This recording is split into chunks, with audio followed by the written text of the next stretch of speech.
Hello friends, NK online learning YouTube channel पर आप सभी का स्वागत है। मैं डॉक्टर वीरेंद्र संतानी आपको बेसिक इलेक्ट्रिकल इंजीनियरिंग के बारे में पढ़ाऊंगा। आइए देखते हैं। नेक्स्ट टॉपिक है हमारा ratings of transformer. Rating of transformer का क्या मतलब है कि हम ट्रांसफॉर्मर की रेटिंग कैसे देते हैं। तो हम रेटिंग के लिए हम क्या लिखते हैं जनरली 10 kVA 3300/220 वोल्ट 220 वोल्ट और 50 हर्ट्ज ट्रांसफॉर्मर। जनरली ट्रांसफॉर्मर की रेटिंग जब भी हम नेम प्लेट पे लिखेंगे तो इस तरह की रेटिंग जो है ट्रांसफॉर्मर की लिखी हुई होती है। तो इसमें 50 हर्ट्ज का मतलब सभी को क्लियर है कि ट्रांसफॉर्मर जो है वो 50 हर्ट्ज पे काम करता है। पूरे अगर हम ऑल ओवर द कंट्री की बात करें सारे डिवाइसेस हमारे 50 हर्ट्ज पे काम करते हैं। 3300/220 वोल्ट का क्या मतलब है कि this is primary side high voltage side, this is secondary side low voltage side. है ना, प्राइमरी साइड का वोल्टेज हमारा जो है वो 3300 वोल्ट है और सेकेंडरी साइड पे जो वोल्टेज है वो 220 वोल्ट है।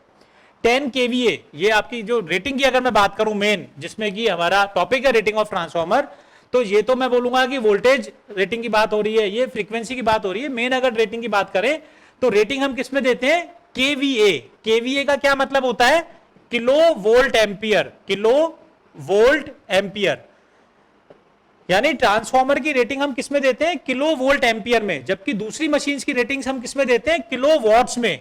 ऐसा क्यों करते हैं, क्योंकि ट्रांसफॉर्मर में क्या होता है, मेजर दो लॉसेज होते हैं। कौन कौन से लॉसेज, कोर लॉसेज। तो कोर लॉसेज जो होते हैं वो तो डिपेंड होते हैं वोल्टेज पे, वोल्टेज डिपेंडेंट होते हैं। कोर लॉसेज जो है वो किस पे डिपेंड करते हैं, वोल्टेज पे डिपेंड करते हैं। दूसरे होते हैं कॉपर लॉसेज, या इसको हम बोलते हैं I2R लॉसेज। तो ये जो कॉपर लॉसेज या I2R लॉसेज जो है वो किस पे डिपेंड करते हैं, करंट पे। मींस कोर लॉसेज वोल्टेज पे और कॉपर लॉसेज या I2R लॉसेज करंट पे डिपेंड करते हैं। इनका लोड के पावर फैक्टर से कोई इफेक्ट नहीं होता है लॉसेज का। इसीलिए दूसरी मशीन्स में हम जो रेटिंग है वो किलोवाट में देते हैं, जबकि ट्रांसफॉर्मर के केस में क्योंकि लोड पावर फैक्टर का कोई इंपैक्ट नहीं है, केवल वोल्टेज और करंट पे डिपेंड कर रहे हैं लॉसेज, इसलिए रेटिंग जो है वो किलो वोल्ट एम्पियर्स में देते हैं। तो अगर कोई पूछे, क्योंकि यूनिवर्सिटीज में, सारी यूनिवर्सिटीज में ये क्वेश्चन पूछा जाता है कि रेटिंग ट्रांसफॉर्मर की किसमें दी जाती है, तो उसका आंसर क्या होगा, किलो वोल्ट एम्पियर में, क्योंकि these losses are depends on voltage and current only and these are unaffected by the power factor of the load. Topic है अपना transformer with DC supply. Topic का नाम क्या है, ट्रांसफॉर्मर विथ डीसी सप्लाई। तो इसमें सबसे पहले हम ये चीज क्लियर करेंगे कि ट्रांसफॉर्मर विद डीसी सप्लाई का क्या मतलब है। Transformer always works on AC, that is alternating current. पर कई बार यूनिवर्सिटीज में क्वेश्चन पूछा जाता है what would happen if DC supply is given to the transformer. तो देखिए पहले हम एसी की बात करते हैं कि यहां पे हमने एसी वोल्टेज लगाया था, सपोज 220 वोल्ट का।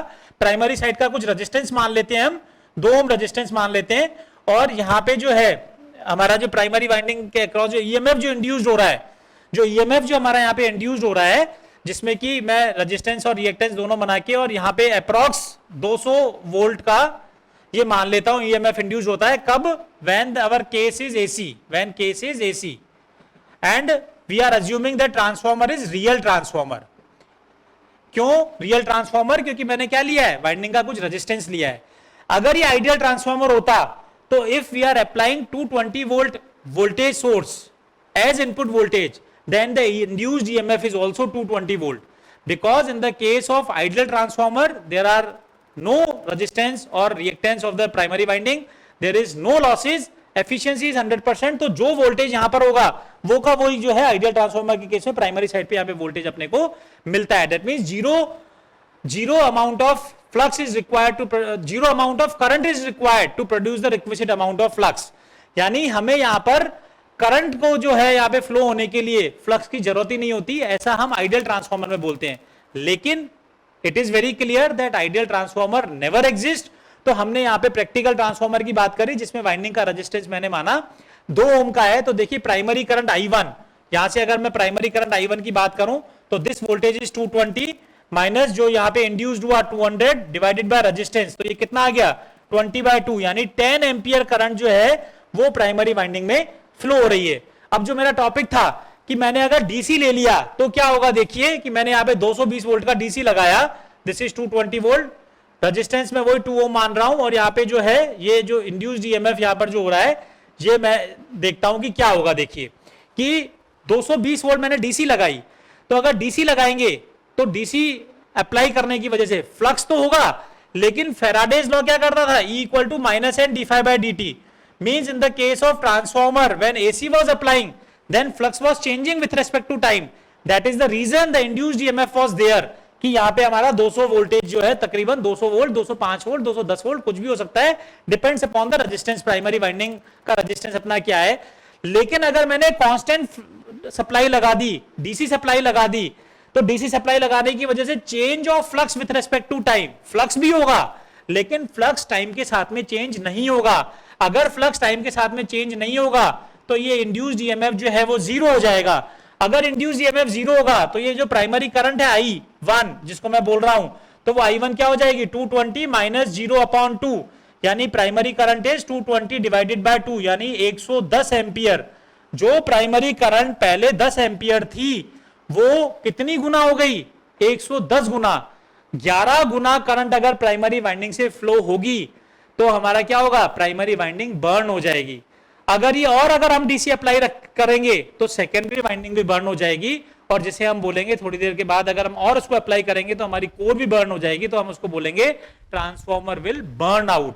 तो जब हम डीसी सप्लाई लगाएंगे तो पहले प्राइमरी वाइंडिंग बर्न होगी, फिर डीसी वाइंडिंग बर्न होगी, और जिसको हम क्या बोलेंगे कि हमारा ट्रांसफॉर्मर जो है वो जल जाएगा, मींस ट्रांसफॉर्मर डीसी पे वर्क नहीं करेगा।